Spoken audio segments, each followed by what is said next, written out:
भारत माता की जय किसान जय जवान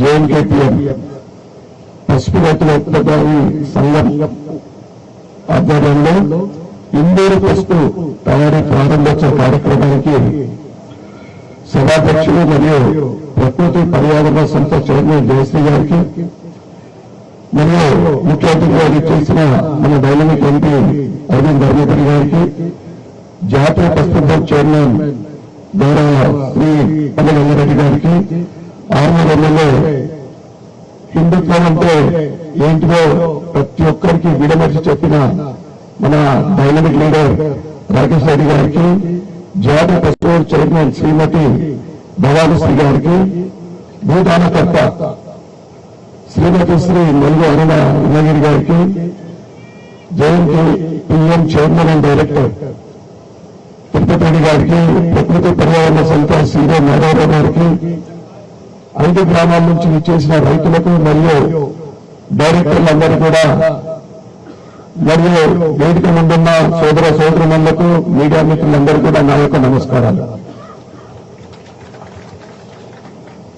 4 సంవత్సరాల క్రితం సుమారు 4 ఏళ్ల కింద ఫస్ట్ అంటే భయపడే అంటే అంత తక్కువ ధర పసుపు అంటే భయపడే స్టేజ్ నుంచి ఈరోజు పసుపు పండించడానికి ఉత్సాహం చూపిస్తున్నారంటే ఆ క్రెడిట్ మన ఎంపీ గారికి దక్కుతుంది. 30 సంవత్సరాల చిన్నకాల రైతుల కోరిక పసుపు బోర్డు దాంతో పాటు జాతీయ పసుపు చైర్మన్ గా మనందరికీ సుపరిచితులు రంగారెడ్డి గారు కావడం నిజంగా చాలా సంతోషదాయక విషయం.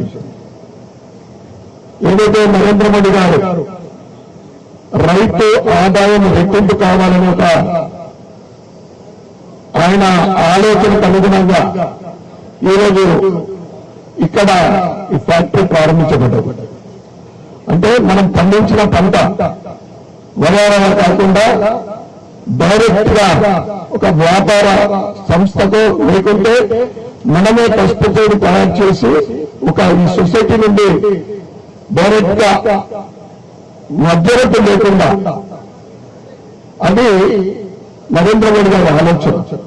మనం పండించిన పంట ఎక్కడన్నా అమ్ముకోవచ్చు, ఒక సొసైటీగా ఏర్పడి అది డైరెక్ట్ గా ఎక్స్పోర్ట్ లేదా ట్రేడింగ్ దగ్గర తీసుకెళ్లే ఈ ఆలోచన దానికి అనుగుణంగా మీరు ఈ ఫ్యాక్టరీని ప్రారంభించడం.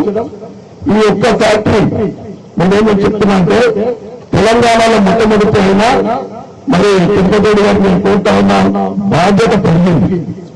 నేను రాజకీయ నాయకుడిని కాకుండా ఒక వ్యాపారస్తుల గురించి చెప్తా ఉన్నాను. నేను వాల్యూ యాడెడ్ ప్రొడక్ట్స్ పల్లిగల్లారెడ్డి గారు చెప్పినట్లు 20 రాష్ట్రాలలో పసుపు పండిస్తా ఉన్నాం. అరుణాచల్ ప్రదేశ్ కొన్ని ప్రాంతాలలో పసుపు 30,000 క్వింటాలు కూడా పడతా ఉన్నాం. అది న్యాచురల్ గా పండిస్తున్నారా, మరి ఏ విధంగా పండిస్తున్నారు?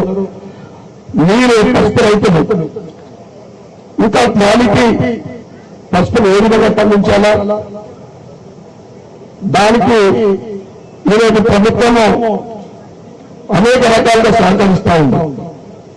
టెక్నాలజీ పరంగా కానీ ఇన్ఫర్మేషన్ కానీ ఏదైనా కానీ దానికి అనుగుణంగా ఈ ఏరియాలో ఇంకా క్వాలిటీ పసుపు పండించాలని ఈ ఏదైతే JNKPM ఇతర భవిష్యత్తులో ఇతర ఫ్యాక్టరీస్ కానీ ఇతర వ్యవసాయ ఉత్పత్తులకు కానీ ఇది ఒక ఇన్స్పిరేషన్ గా ఉంటూ ఇది అందరికీ ఆదర్శంగా నిలవాలని కోరుకుంటూ మరొకసారి ఈ సమావేశం చేసిన అందరికీ నన్ను పిలిచినందుకు అందరూ కూడా కృతజ్ఞతలు చెప్తుంటూ మా ట్రస్ట్ ద్వారా అన్న కోరికల ప్రకారమే ఒక చిన్న మిషన్ ఇప్పేయడము నా అదృష్టంగా భావిస్తా ఉన్నా.